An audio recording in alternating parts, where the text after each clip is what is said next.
adding Hannah in right now. Hopefully. Yay! Hi, Yay! we did it. That's How funny. are you? I'm good, thanks. How are you? Yeah, I'm good. How's Orlando? Well, I'm actually in Florida, like in the Keys, the Florida Keys right now. Wow. So it's beautiful. Very lucky. I'm staying at a nice resort on the beachfront just to kind of unwind and get some sun and some salt water and everything. So it's awesome. Amazing. And what's the lockdown situation like? Can you actually go out at the moment there? Yeah, it's not extreme, but it's definitely wearing masks in closed areas, staying 6 feet apart, still all those regular kind of precautions still. Yeah. But outside on the beachfront, you can kind of stay away from everyone, so that's good. Yeah, we've got the same here. You can go to parks and beaches, but like the shops and things are still closed. Can't go to cafes, can't go to restaurants. So yeah. Strange times. But it's actually really hot here as well today, so it's really nice. It's been raining all week and it's sunny today, so awesome. Yeah, it's beautiful. That's nice. Yeah, it was supposed to rain here too, so it's nice so far. So fingers crossed. Awesome. Well, I'm so excited about today because I know we've both shared a really similar journey with our skin in so many ways, and you reached out to me. Gosh, how long ago was that now? I must have been, I don't know, 2-3 years, something like that, a while ago. Yeah, I think it is.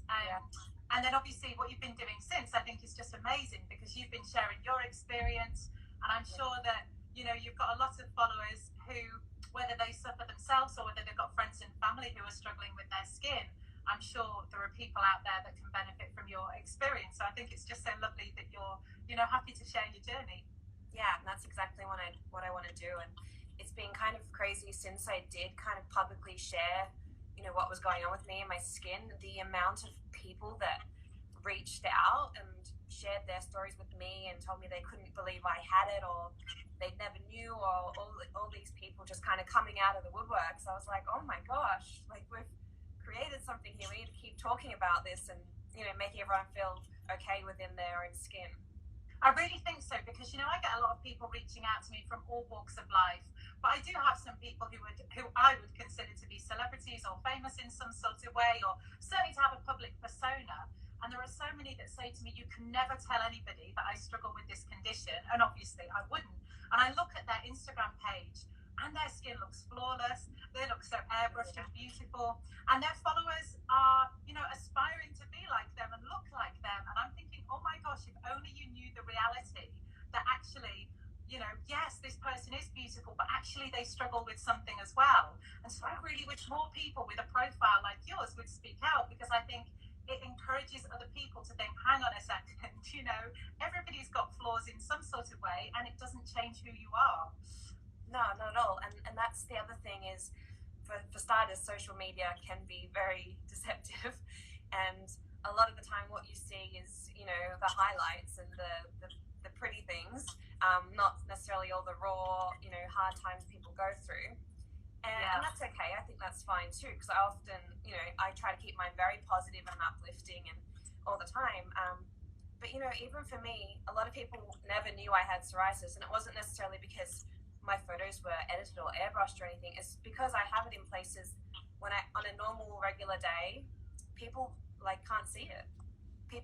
It's on my neck where my hair covers it. It's in my scalp. It's on my elbows where people aren't looking.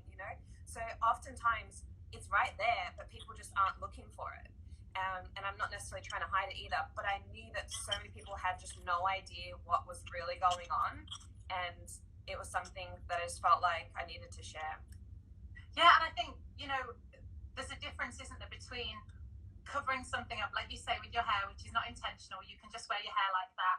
There were times when I would wear a long sleeve top instead of short sleeves because I just felt so self-conscious about it.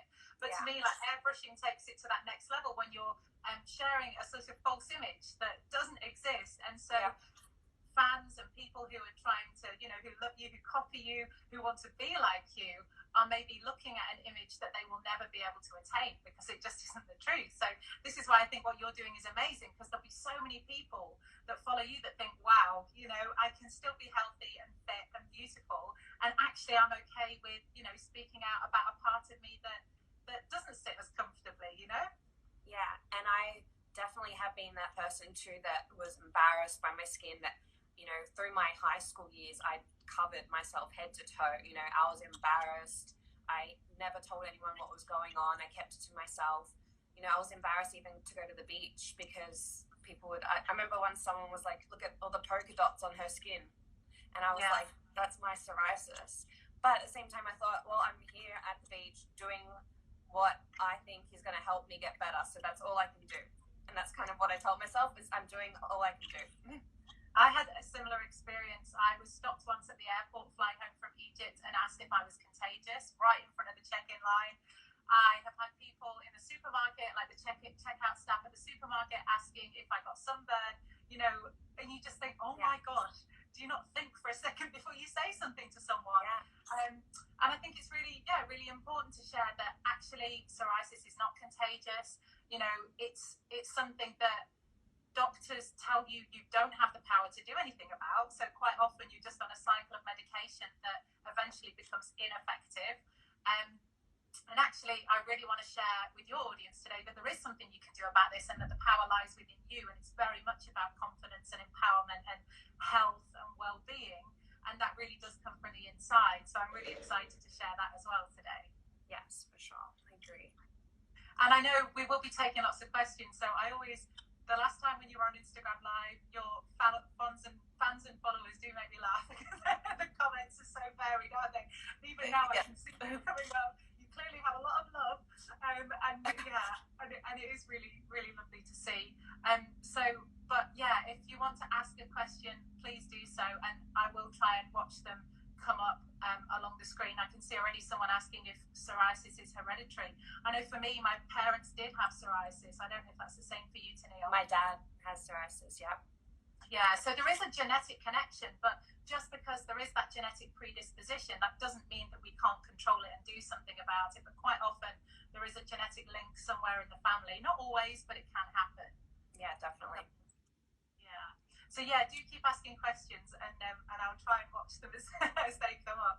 But how are things with you and with your diet and your health in general, Tenille? Is your skin doing well at the moment, or are you struggling a little bit? Or okay, so I guess when COVID kind of came on kind of quickly, and you know everything started to shut down, I went to Australia, and I was there for the last couple of months or so. And around that time, I wouldn't say I was being unhealthy, but I was definitely having a little bit more, you know, maybe bread or a bit more of the, I wouldn't even say I was unhealthy, but maybe a few of the things that kind of tick me off a little bit, you know, maybe a bit more dairy, a bit more bread, things like that, a bit more sugar, things like that. And I feel like over a period of time, I noticed my skin started to get worse and new spots started to pop up. And that's when I know something's wrong, is when new spots kind of just start arising. And that's when they start these like little tiny red dots, and I almost don't realize what it is, and then it grows a little bit, spreads a little bit. And so I noticed I was getting worse, and that's kind of when I like snapped into gear and was like, okay, it's psoriasis. It's obviously my lifestyle right now. I'm having a bit more of things I probably shouldn't be having. I'm getting too comfortable again, or you know, reverting back to old habits.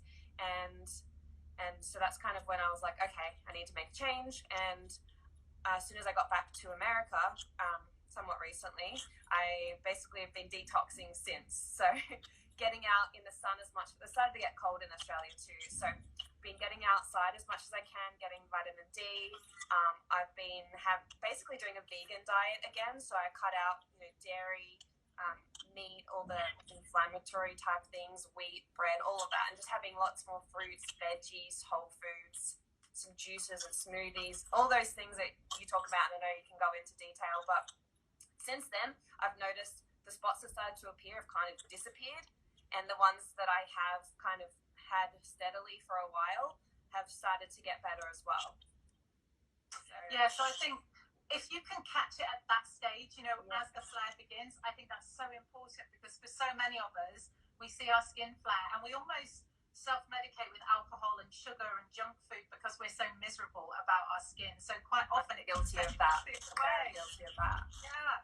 And you want to rebel, kind of go against it, because it's like, I just can't deal with this. I just want to eat this or drink that, or I've done it many times. Exactly. And I used to do it a lot with alcohol. So my skin would break out and I would feel so miserable. And because I didn't have any confidence, I'd think, oh, before I go out, I'm going to have a few glasses of wine. And that will then give me the confidence to be able to go out looking the way I do and having to cover up and not be too self-conscious because, you know, I feel a little bit more relaxed because I've had a drink.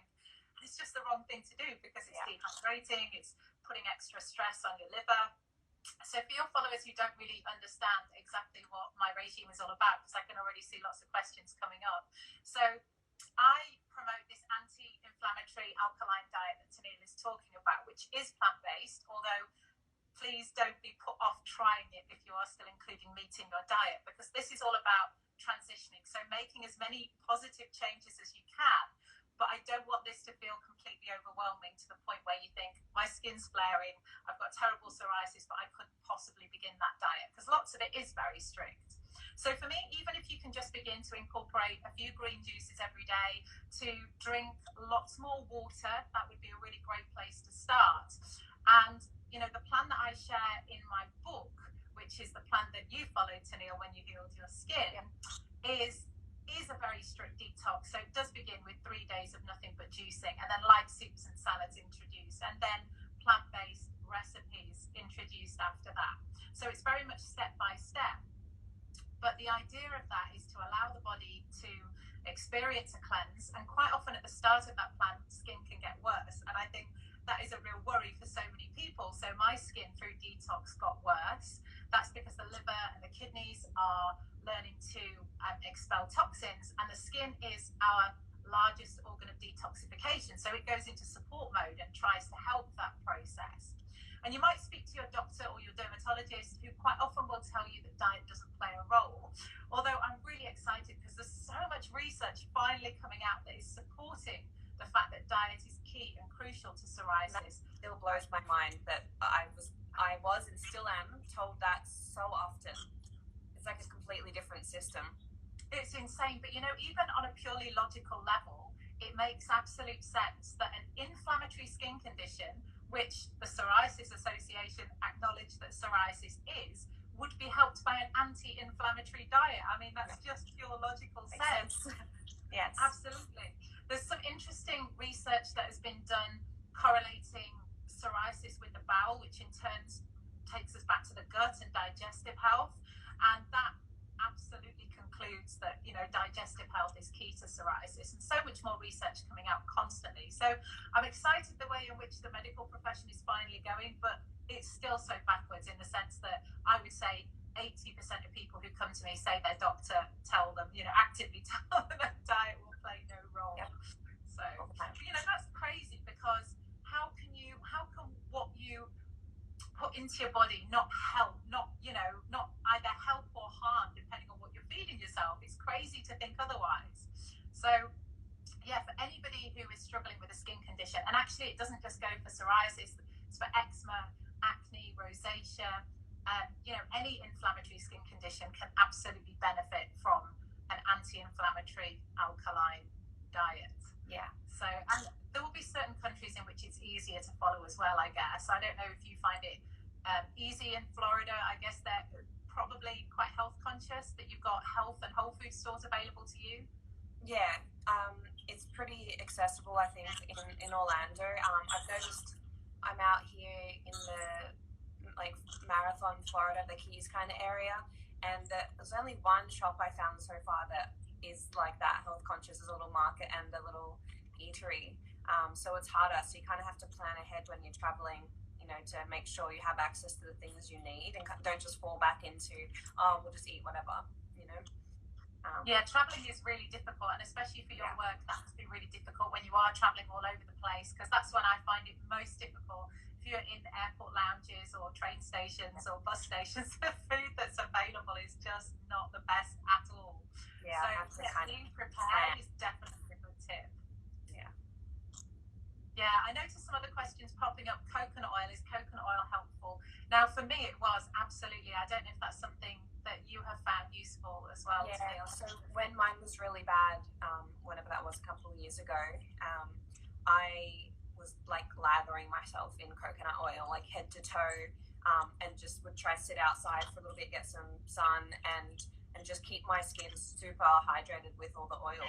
And I did that for probably a couple of months, and I think I had a huge benefit for me. So I would say, yeah, coconut oil is anti-inflammatory, it's antibacterial, antiviral, so it's a really useful product. And for anybody looking for it in the supermarket, it's usually with the cooking oil, so you'll find it alongside the olive oil, and the canola oil. And yeah, I find it really nice. If you use it on your skin and you find your skin getting redder or not reacting particularly well to it, some people also have a mild intolerance to coconut oil. So in that case, stop using it and just switch to something else. I can see somebody there asking which kind of coconut oil. Really just the regular stuff that you would use for cooking. If you can, try to buy the either labeled extra virgin or raw coconut oil so that it's non-refined. But it should only cost like a few dollars, like $5 or something. For a decent sized jar. It's usually solid at room temperature, and then it melts in. That's what I was gonna say. So people might be a bit weird about it at first, so it's hard. But you just, once you rub it on your hands for a second, it just melts, just like a lotion. And I find too, just because it keeps my skin moist or hydrated, whereas with psoriasis and eczema, those things, your skin is often very dry. So it definitely helped it feel better as well.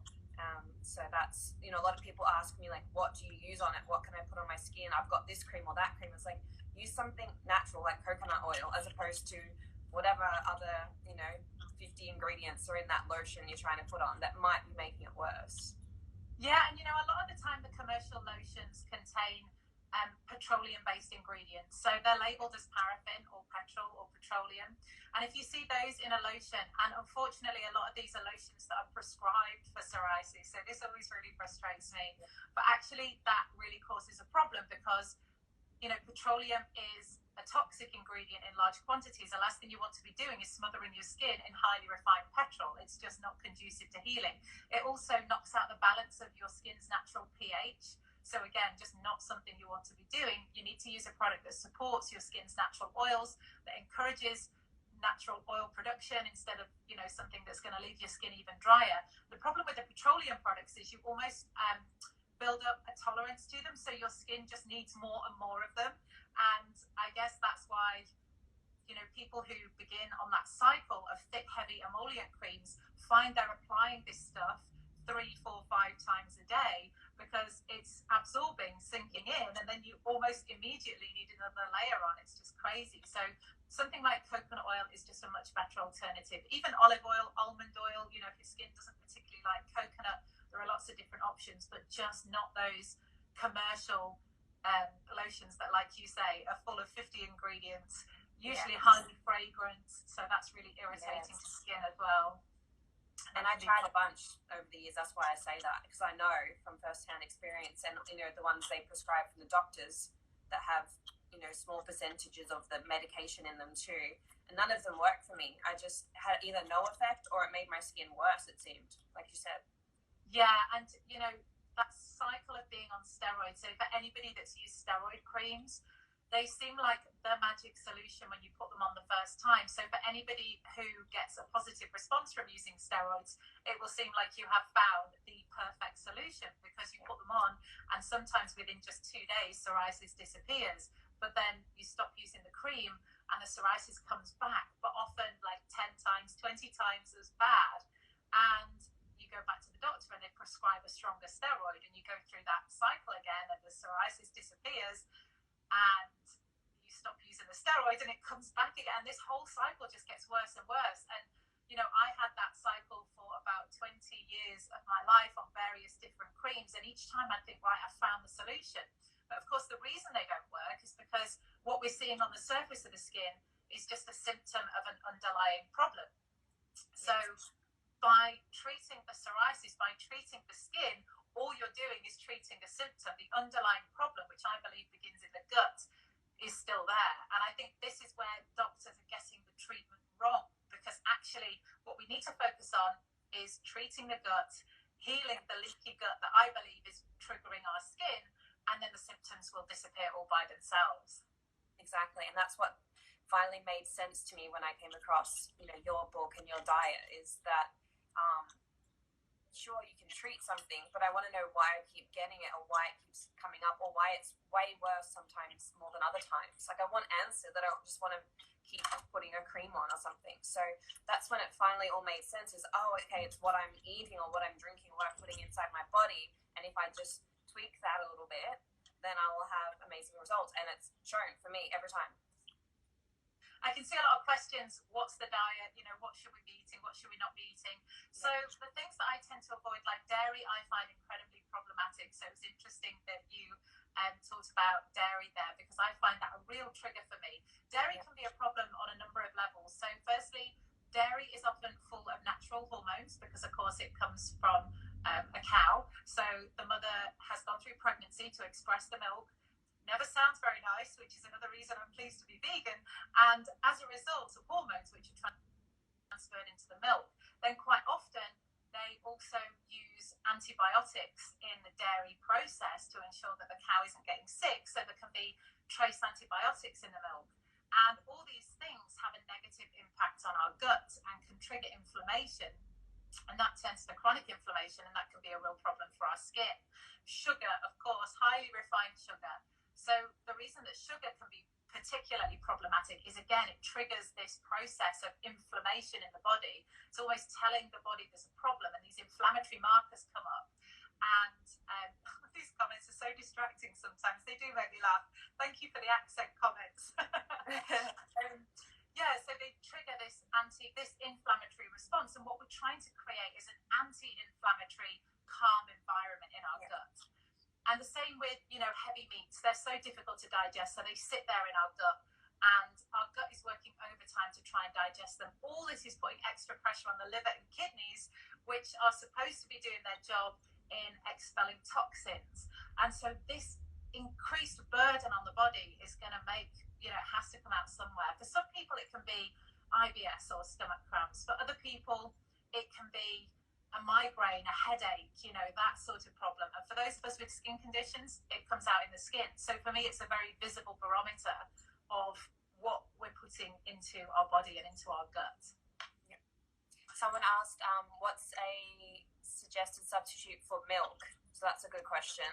Easy. Yeah, so I don't know which ones you use, but I just, over here, certainly in the UK, we have got so many amazing plant-based milk options now. We're so fortunate because veganism really took off over here.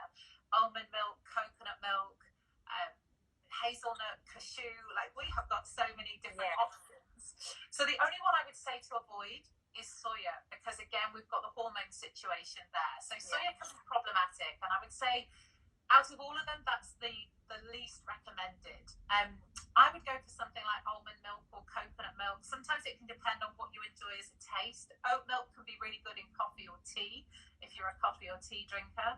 And also just to read the ingredients, because I think sometimes we forget to do that on foods. But if you're looking at the ingredients list, some of these milks contain lots of added ingredients, lots of added sweeteners, and others contain simply almonds, sometimes a little bit of sea salt and water. And those are the ones that we want to be looking for, something with very minimal ingredients, something healthy, something natural. And yes, we might pay a few cents more for it, but it's definitely worth it because it's just a much better quality product. So what do you use instead of regular milk, Tenille? Lately, the main source has been almond milk. But honestly, if I make a smoothie or something, I've just been trying to use a lot of water in it, everything. I drink water, have a bottle with me or a cup with me constantly, and I just keep hydrating, and I can feel the difference when I do that too. So, but if I had to have a substitute, probably almond milk is my go-to right now. Yeah, I would usually use almond milk. And I think, you brought up the subject of water. That is just so important, isn't it? Because it's such a simple thing that we can all do, but I'm just as guilty of it sometimes, especially if the weather's a little bit cooler. I don't remember to drink my water quite as easily. And really, we should be looking to drink between 2 to 3 litres a day if we're struggling with a skin condition. If it's hot or if we're training, we should probably be drinking more because the body and the cells need more. And just like you, I absolutely find it makes a difference to drink water. Makes me feel different, makes my mind feel clear, makes my skin feel clear. It calms the redness down, it calms the irritation down, and I just feel so much better for hydrating properly. Yeah, for sure. Even lately, I have this scar here from my big shoulder surgery. I've had 2 in that same spot. And the more I eliminated the inflammatory foods and, the sugary things a week, all of those things, I've noticed my scar is getting better. So that just goes to show it's not just the psoriasis, but it's trying to kind of come out, like you said, in the skin.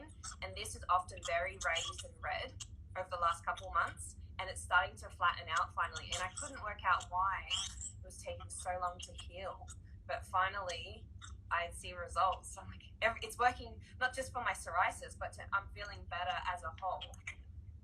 Yeah, I definitely find the same. When I drink more water, I just feel so much better. And I really notice it when I don't. I begin to get headachy. I begin to feel more lethargic, and it just doesn't make me feel good. Did you find that flare of psoriasis 2 or 3 years ago, did that coincide with your shoulder surgery? Was it around the same time when your skin went crazy?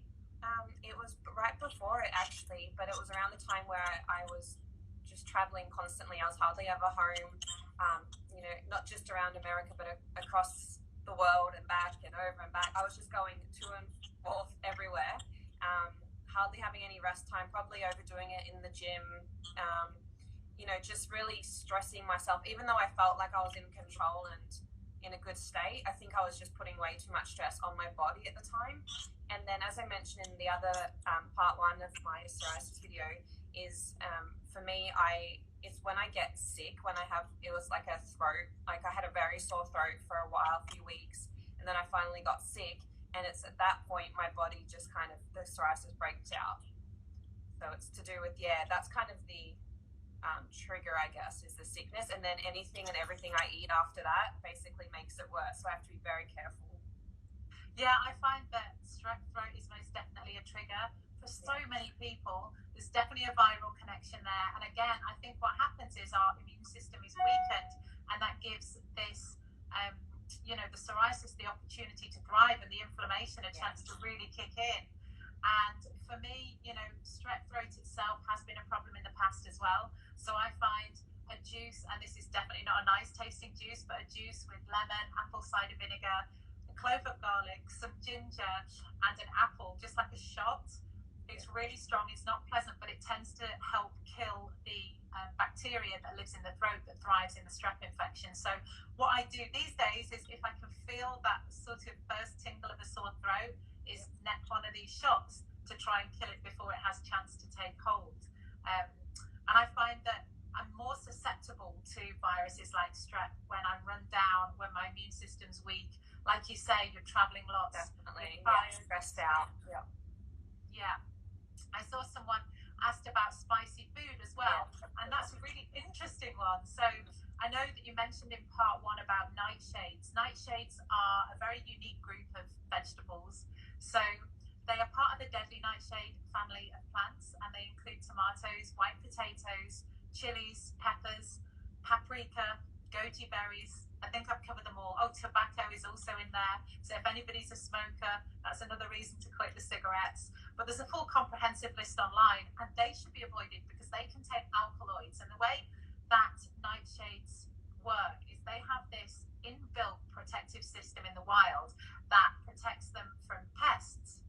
But that same chemical can negatively react with our immune system, so it can trigger an unwanted inflammatory response.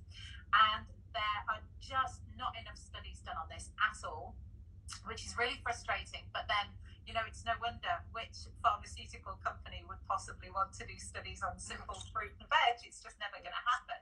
But there's so much anecdotal evidence, and for anybody who has got parents that struggle with arthritis, or if you yourself struggle with arthritis or any kind of joint pain as well, that comes from that same inflammatory place. And so cutting out the nightshades is a really interesting one, and it includes chili. So this is why people often ask about spicy foods. So paprika, chilies, chili peppers, anything in that family of plants, definitely worth avoiding because they can trigger this inflammatory reaction, and they can most definitely be a problem for people with autoimmune conditions, so psoriasis, lupus, and arthritis. And I find that just coming off those for a couple of weeks, sometimes people will message me just after a fortnight saying, I can move my hands properly again, or the pain in my knees has gone away. So they're a really powerful group of plants. And actually, tomatine, which is a chemical that's inside tomatoes, is used in vaccines. So it really is like a powerful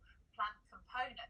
And And it's not to say that these fruit and veg are bad for everybody, but for those of us with psoriasis, definitely worth avoiding. And I know that for me, they are definitely a problem. I just, after many years of experimenting, I know they're a problem. I notice that if I have like chili or paprika, things like that, I notice like even I can feel like the heat through my skin and like the irritation. So I can tell straight away almost always with those. So yeah, but someone asked, so what would you say are like the best vegetables to add in or to have? So green veg are amazing, and that goes for any green veg pretty much apart from green peppers.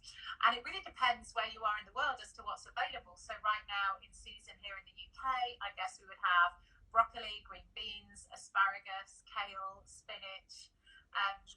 You know, in many other countries, those might not be available at the moment, or there might be other vegetables that are easy to get hold of. So I would say just any greens and mix it up as much as possible, because that way you are going to get a great variety of vitamins and nutrients.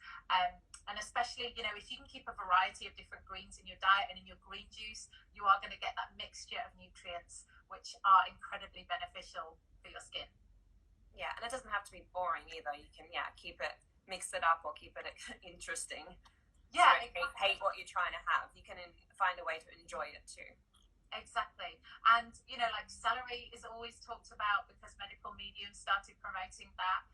And celery can be really great in a juice for anyone who is not allergic to celery, because it is an allergen. So for anybody who's able to tolerate celery, it can be great as a liver and kidney cleanse. So another one that is highly recommended, maybe celery, apple, lemon, ginger, something like that would be a great juice combination, and really cleansing, really hydrating. Celery's full of water. Cucumber, great as well, really hydrating, really calming. If you want to look at, coconut water, someone has asked as well, definitely coconut water is great.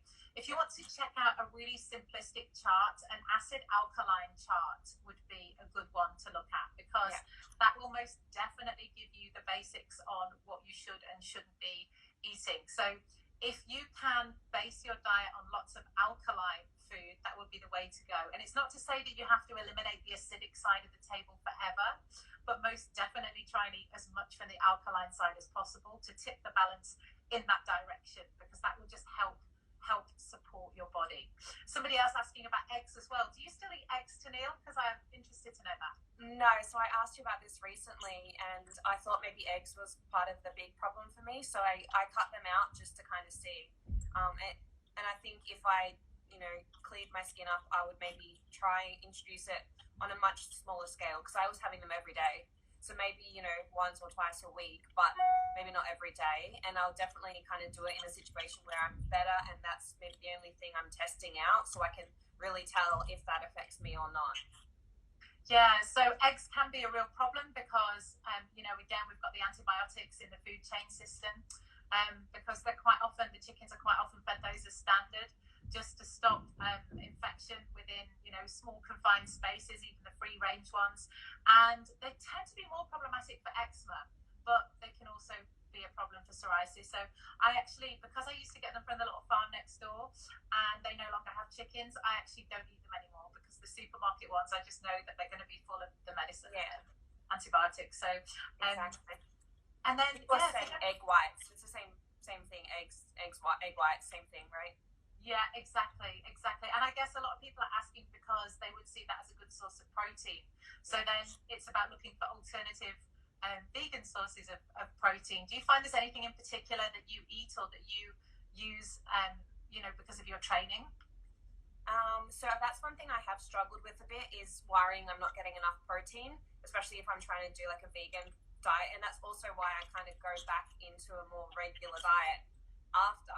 Not regular, maybe eating meats and stuff a bit more, because I need to make sure I'm getting enough protein too. But lately what I've been doing is, for instance, like I made a smoothie for my breakfast, and I put some spirulina and barley grass powder, some wild blueberry powder, and like a banana, and I put hemp protein, so it's just purely hemp, and some chia seeds as well, so like a healthy seed, and it's actually delicious. I love it. And I'm trying to use that as, you know, a more beneficial protein source that has all the, you know, amino acids and like the way healthier version without all the extra ingredients, like you were saying, you know, no artificial anything, sweeteners and flavors and all those things. So I also really love like chickpeas, and, you know, like you put a lot of little curries or soups and things like that up. They all, like, I love all that type of thing. And the other thing is, you mentioned like soya milk. So someone asked about what about tofu too, and that's something I was thinking is probably a good like vegan way for me to get more protein. But it's also, like you said, for someone with psoriasis, it's like the hormonal thing is a problem too, right? So maybe not so much tofu. So I eat tofu, I just don't have heaps of it. Right. And I think, you know, tofu in moderation is good. Again, it's just that hormonal connection that can be a problem. So you might also want to look at things like tempeh, which is not as easily available in places, but it's also, you know, a good source of protein. And exactly as you say, chia seeds, chickpeas. So, yeah, grains and legumes in that sense can be helpful to support ensuring you get enough protein. But, you know, I do a lot of training as well, and I find that so long as my diet is healthy and balanced, I'm really okay without the, you know, addition of any meat. I think unless you are like seriously training, and even then, you know, the movie on Netflix, The Game Changers, I think taught us all a lot about how you can train hardcore on a plant-based diet. Yeah. I agree. I watched that too, and yeah, it kind of opened your mind up to looking at things differently for sure. Especially after the years I've been kind of, you know, on this thought of this is how it has to be. This is how much protein I'm supposed to have. I'm not supposed to have a lot of fruit because there's carbs and, you know, all these things. And I'm like, but now I'm thinking that a lot of the things I was cutting out are giving me, you know, so many vitamins and minerals and making me healthier. Like, so I'm trying to just kind of open my eyes up and look at things differently now to focus on getting myself healthier, not just my psoriasis, but, you know, feeling good constantly. Yeah, and I think, you know, if we can make it an overall health change and an overall health regime, it almost becomes just such a natural part of our lifestyle that we then don't really have to think about it too much, do we? You know, if we can just incorporate it to be an everyday part of our regime, I think it also helps us not to feel like we are stuck on a really strict diet plan, because psychologically that sometimes doesn't help. So I know that for me, my diet is probably 80-20, so 80% really super healthy, especially when the sun's shining. I tend to be able to cheat a little bit more, but in the winter I have to be like as strict as I can, certainly in the UK, because I need the vitamin D.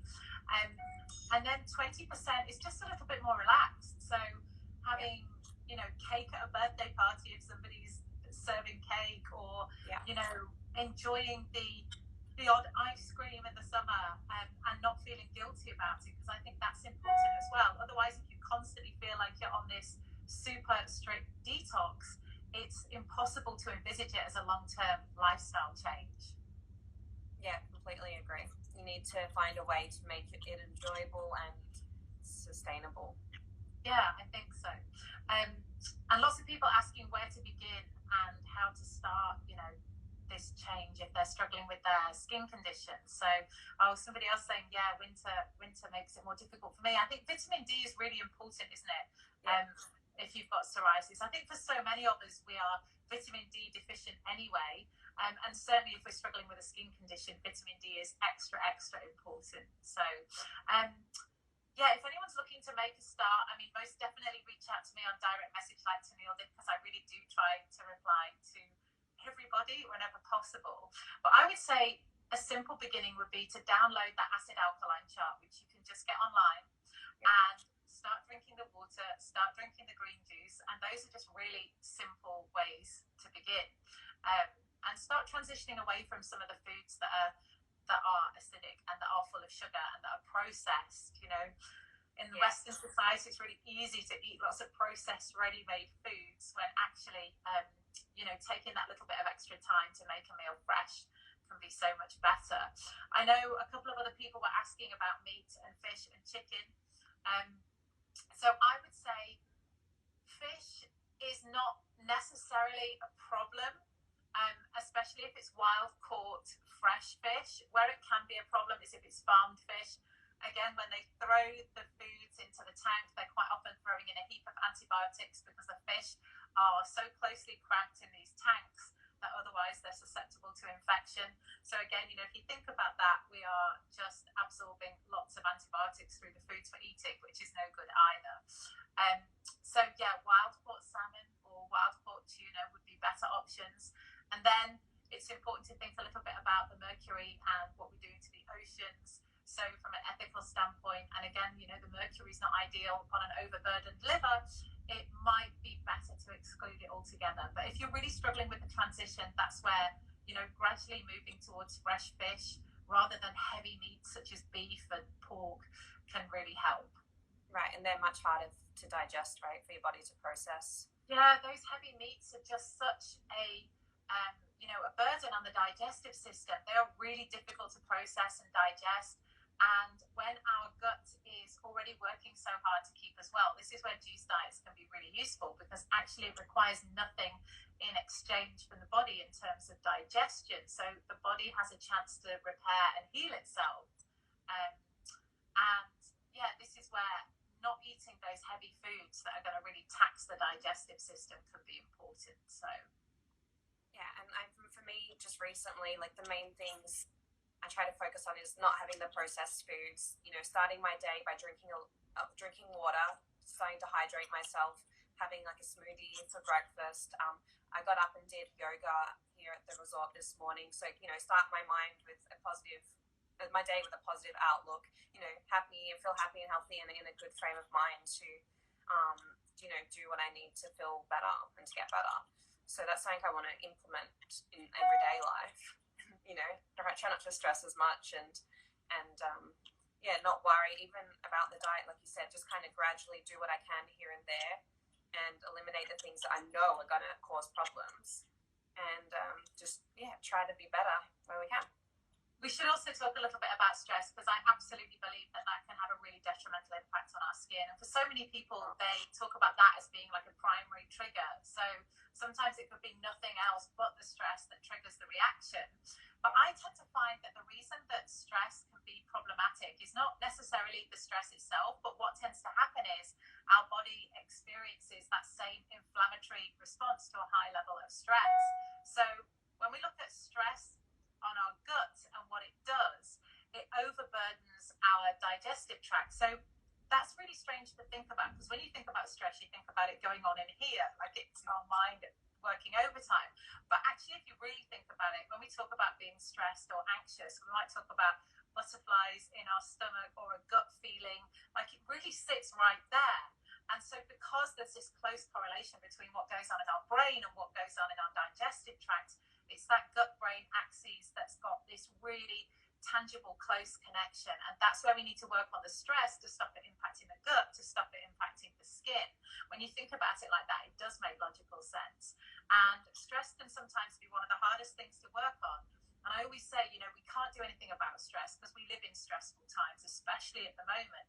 But what we can do is change our reaction to it. And that's the important thing. So through doing things like yoga and meditation, just simple things like self-care and taking time out to look after ourselves and not putting too much pressure on ourselves and not worrying too much about what other people think and not listening to other people's reactions or unkind comments or people being horrible. It's really important. And especially, you know, I can imagine being in a position that you're in, you really sort of put yourself out there and you are open to negative, positive, you know, I can even see it in some of the comments that come up today, and you think that's a lot to take in as a human being. You know, we're all people, we're all human, and somebody might think that they're just posting something on a screen or sending you a certain message or commenting in a certain way, but we all have a process to deal with. And in terms of stress, that begins here, then travels here, and then reflects on our skin.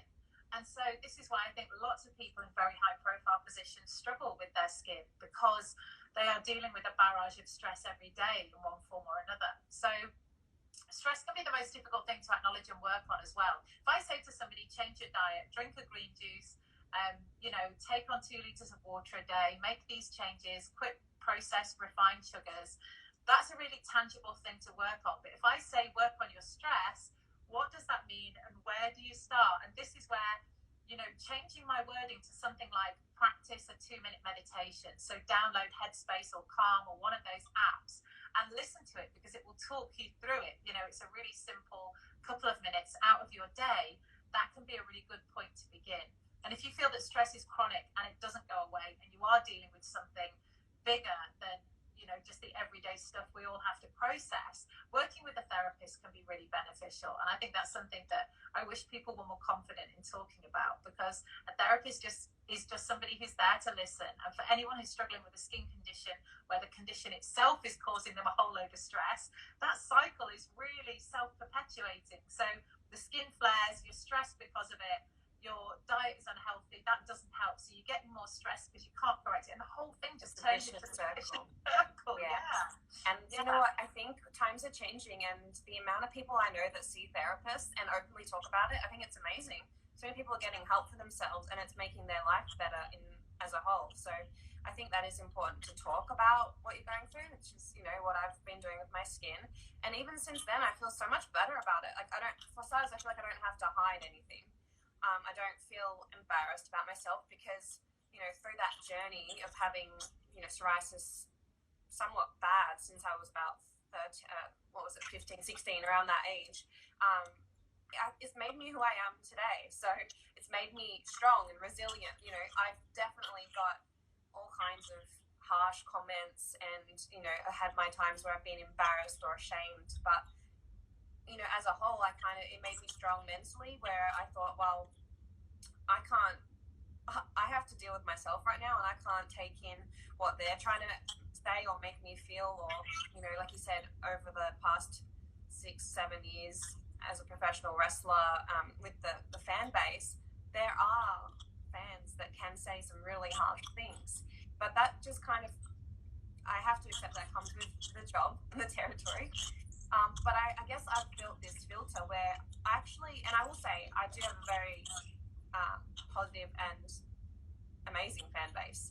And I don't know if I have just managed to filter it all out these days, but I often see a lot of the good in my comments, and I don't focus on the bad things.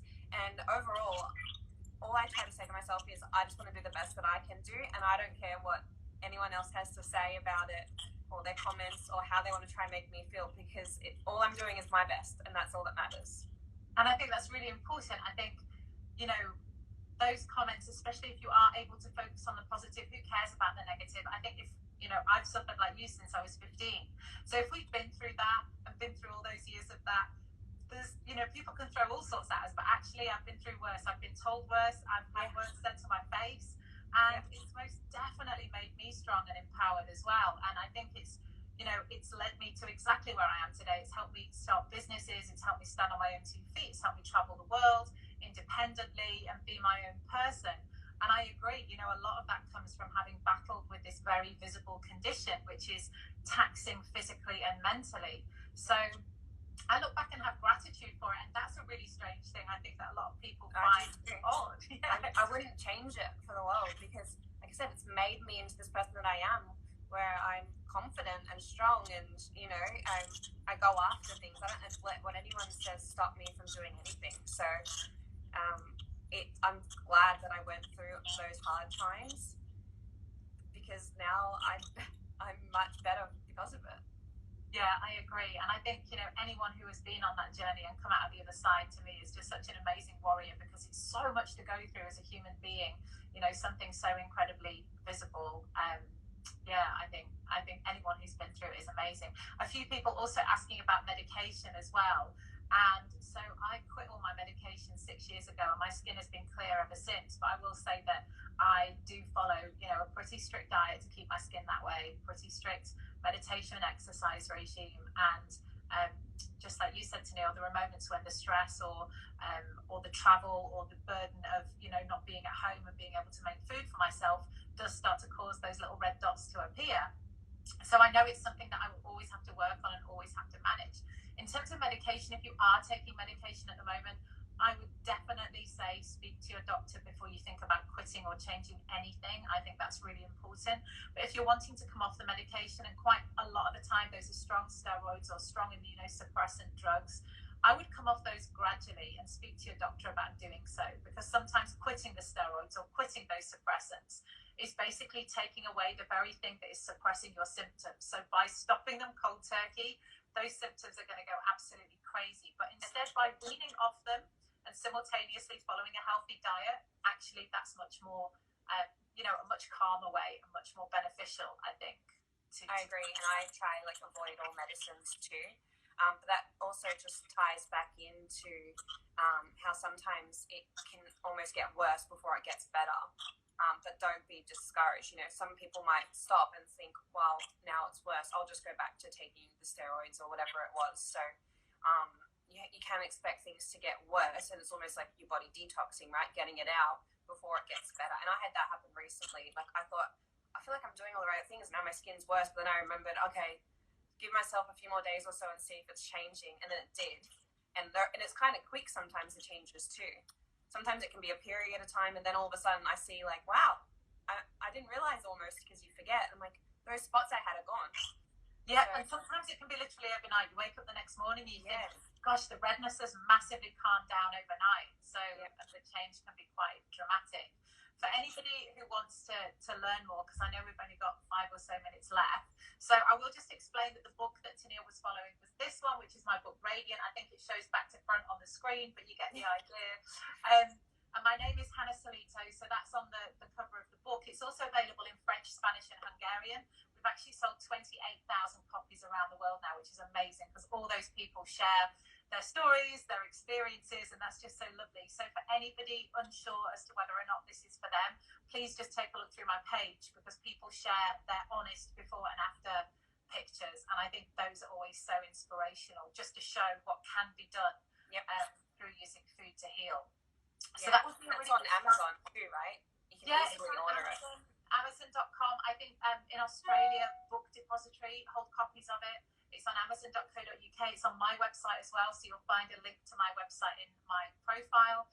And we ship worldwide. So Amazon's often cheaper for shipping. If you can find it on Amazon in your own country, then that's often cheaper for shipping. But if you're in a country where Amazon can't ship to, then it's definitely worth going to my website, because we'll ship anywhere with DHL. And we're still able to do that even at the moment with, corona restrictions in place. Yes.